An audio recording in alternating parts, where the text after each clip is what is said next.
So that's nice of them, giving us a warning before we enter the roller coaster. Well, here goes nothing, folks. Okay, so I've made it to the top, my first hump of the roller coaster. That was good. That got my blood going. It wasn't terribly long uphill, but it was, it was steep in spots. Like I had to use my pole so I didn't backslide, and a little bit rocky, but not terrible. But I can see how 13.5 miles of that is going to wear you down. Luckily, I only have to do 10 miles. So we'll see how the next hump of the roller coaster is here in a minute. I think now I'm at the top of the first hump.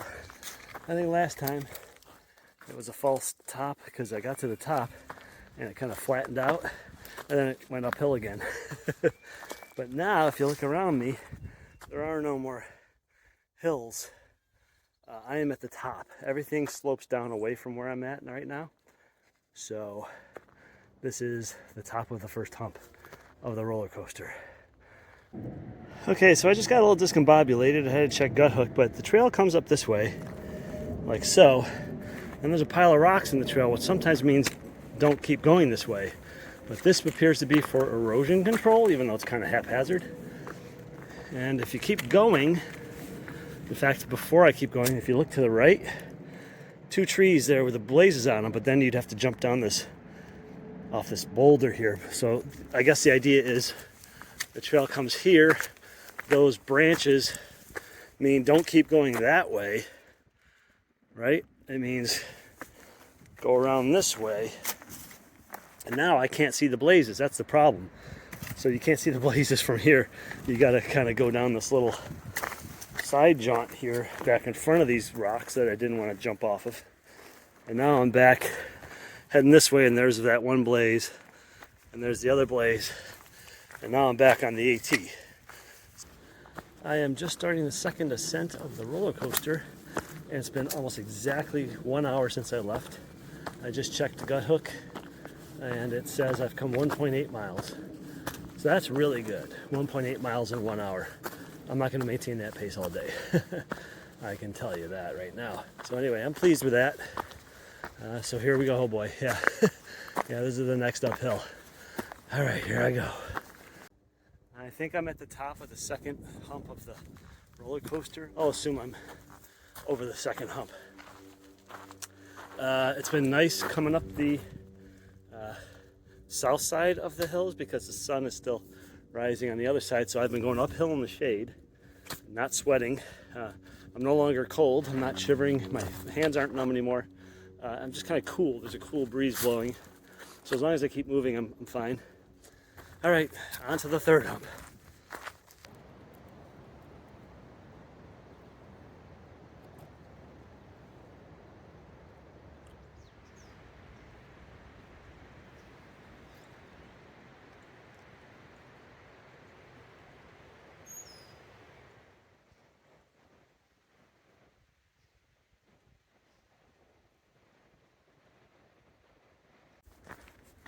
So I had my first break at a creek with a little wooden bridge. It was very, very pleasant.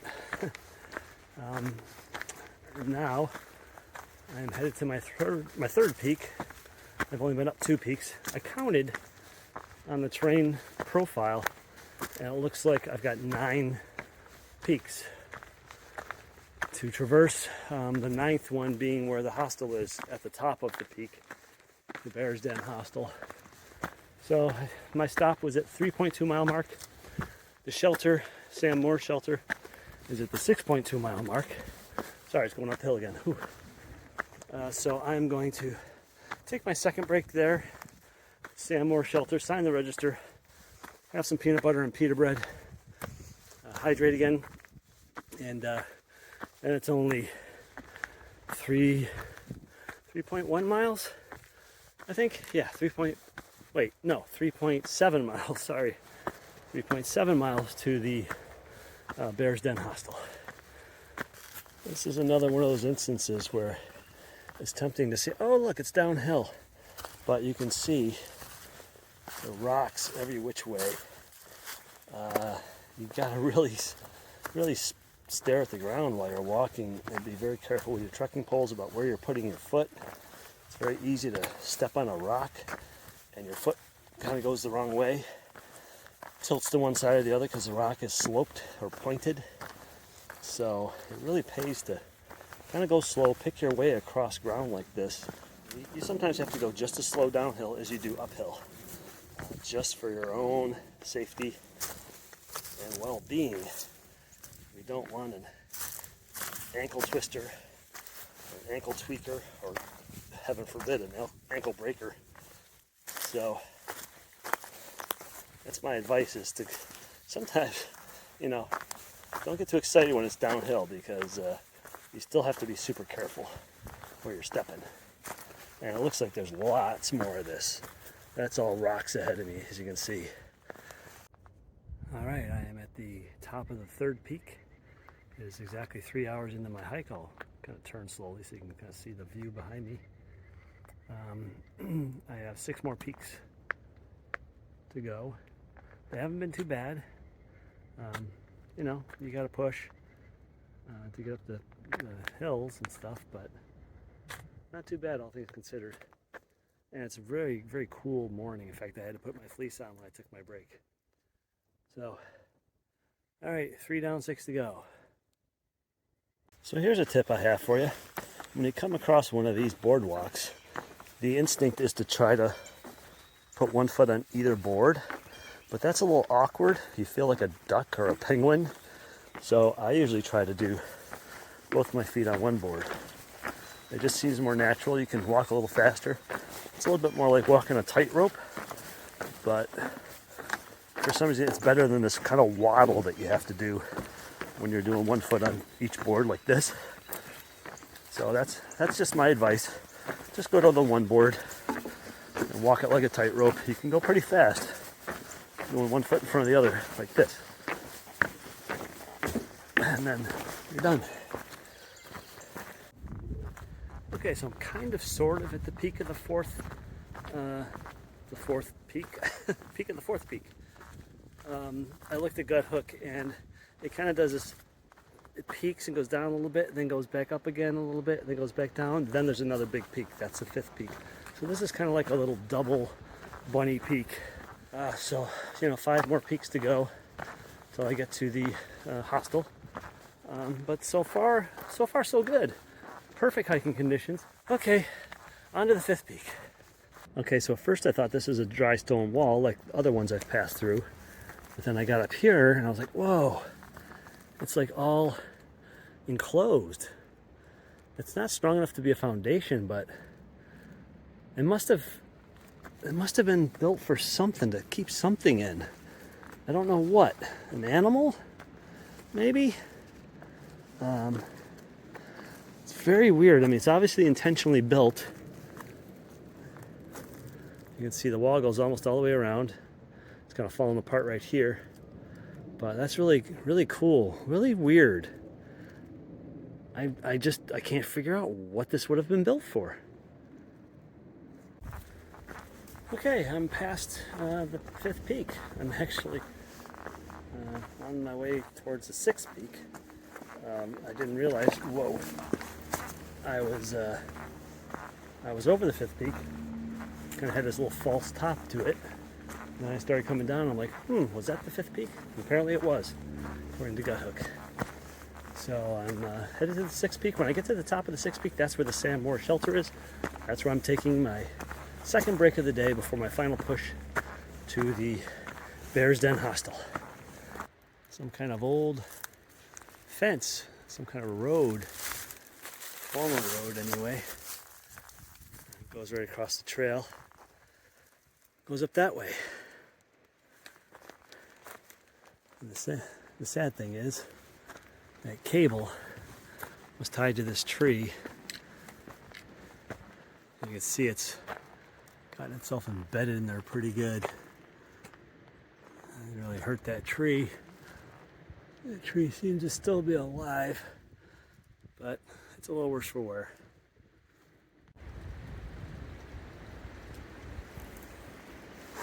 Yeah, baby. Made it to the Sam Moore shelter. That final push up that sixth peak. That was tough. That was the steepest, longest push so far. It was twice as long as the first couple of peaks. And there was no switchback or level area like some of the other peaks. You know, you'd hike up halfway and then there'd be a little level section. You could kind of catch your breath and then it would push up again to the top of the peak. Not that one. That was a steady, slow slog. All right, quick video tour of the Sam Moore shelter. You can see a pavilion. I'll switch over here. We got a pavilion, a picnic table, got my pack there already. Nice little shady spot to eat at. And then up the hill over here to the right. Up there you can see a little wooden structure back there right in the center of the frame. That is the privy. Here of course is the shelter itself. Sam Moore shelter, kind of a unique design. I haven't seen the red logs before. Painted red. Interesting. A little different. Has your typical blue platform as so many of the shelters do, and a little deck in front here. You can lay your stuff down so it's not in the dirt, so that's not bad. No loft or anything. This is one of the old ones. This is probably one of the civilian corps built that, I'm guessing, back in the day. So, and if we come over here, we got our bear pole right there, and some tent sites over here, and there's a stream down there, spring, another tent site here.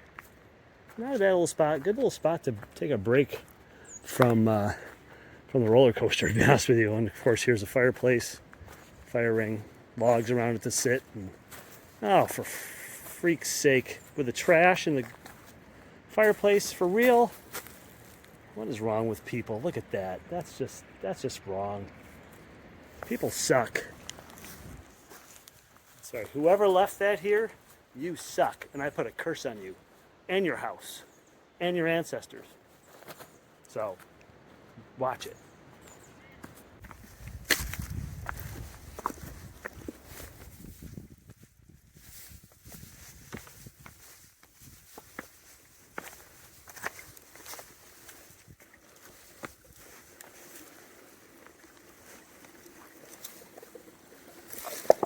Whoa, loose rock.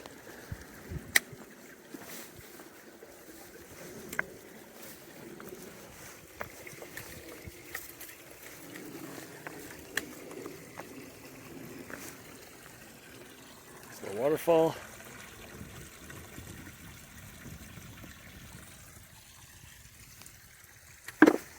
Another loose rock. That was a big one too.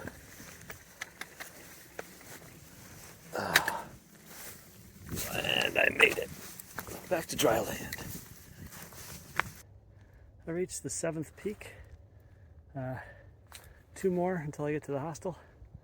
That was a tough one. Not as tough as the 6th peak on the way to Sam Moore shelter, but tough. All right, now I'm on the downhill, the backside of the 7th peak. Then I got the 8th peak, which is a little lower than the 7th peak, judging from the terrain profile, and then up to the top of the 9th peak, and when I get up there, that's where the hostel is, apparently. So I'm less than 2.5 miles from it. So time to do it. Oh, that's a wild turkey in that tree. I'm not sure what kind of bird that is. I saw it fly up there, though. Try to get a better vantage point here. Oh, there it goes. Flying away. There it goes.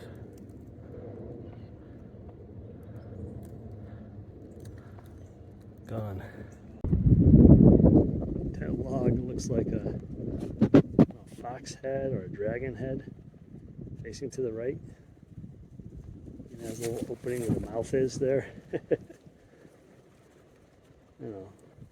It kind of looks cool. Kind of like a serpent rearing back, ready to strike. It's kind of cool.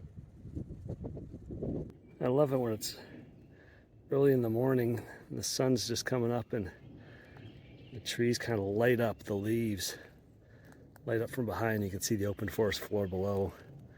The birds are chirping. It's just very quiet and peaceful. Here's a tree with the blazes on it. It really got twisted. There's the blazes. And it's really got twisted and fell completely over. So that tree's been that way a while. It looks pretty dry. Wow, how cool is that? I'm at the 1,000-mile mark on the Appalachian Trail, heading north from Springer Mountain. Even though I've only come about 130 miles. Look how green it is already. It's amazing how quickly it filled in. It's not completely filled in, but that's pretty amazing.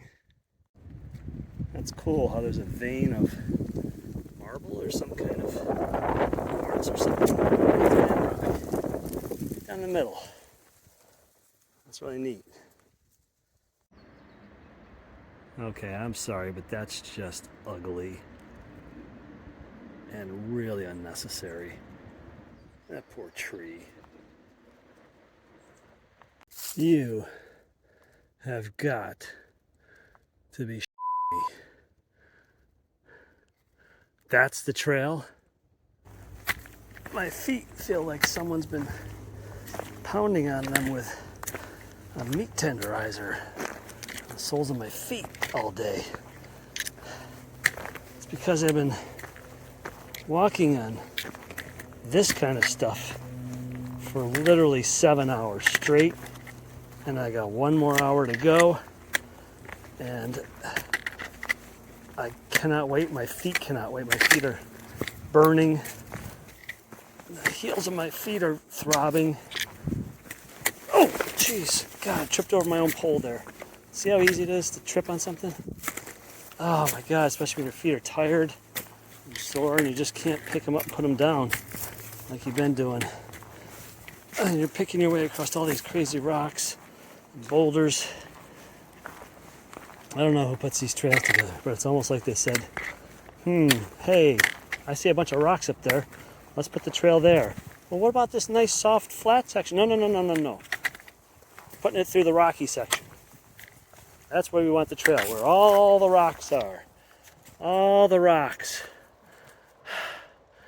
I'm about 1.5 miles or so from Bear's Den Hostel, and I just passed someone who I never thought I'd see again. It's Crunchy, who was at the Stumble Inn. I thought she'd be about a day ahead of me at this point. And she pushed on. I stayed at Manassas Gap, and she pushed on to Whiskey Hollow, which was another 4.5 miles. And then I figured today she would have stayed at Bear's Den last night and pushed on. I'm staying at the Bear's Den tonight. So anyway, I see her down the trail, and I'm like, is that Crunchy? And I said, Crunchy, what are you doing here? How did I catch up to you? It turns out she has a friend who lives around the 1,000-mile mark, and her friend is letting her slack pack.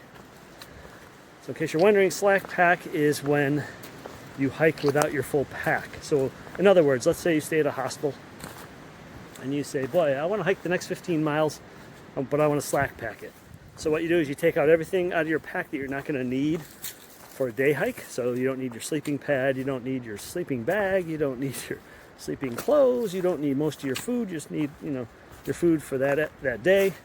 So you get back to the hostel and you arrange to be dropped off somewhere, and you either start at the hostel and hike out and then they come pick you up and bring you back, or more typically they drive you out to a drop-off point and you hike back to the hostel with your backpack and only the essentials in it. So like your snacks for the day, your water filtration or water treatment system, a raincoat, and just the stuff, your first aid kit, just the stuff you would need for a day hike. So you can go much lighter, and therefore you can hike farther, faster, more comfortably. So maybe you're only carrying 10 pounds instead of carrying 30 pounds. Okay? So her friend, she met her friend, and her friend is letting her slack pack, so she left most of her stuff there, and she's doing it south. She got dropped off at the north end of the roller coaster, and she's coming south back to the 1,000-mile marker, slack packing. So, and she said Keystone, who he's been at the last 2 shelters with me, and he's going to be at Bear's Den tonight. She said he fell and hit his head. She said he cut his forehead. He says he's okay, but that's why I'm being extra careful on these downhills. It's very easy, trust me. It is very easy. I have stumbled and slipped and had rocks turn or tilt underneath me and throw me off balance. Very easy to do. So that's my big fear, is taking a tumble. And I'm going very slowly. I'm going down these hills like a little old lady. I'm telling you right now. But that's the way to go. It also saves my knees.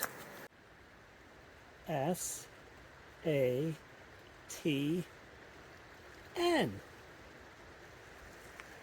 Satan? That looks a little bit like one of those Easter Island heads laying on its side. Or somebody's head. Maybe Abraham Lincoln. Profile from the left.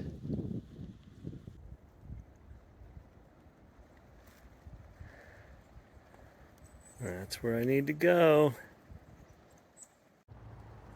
And the first feather I've seen on the trail. I wonder what bird they came from. Entering Bear's Den Hostel, the gates. A gigantic chain. Beautiful.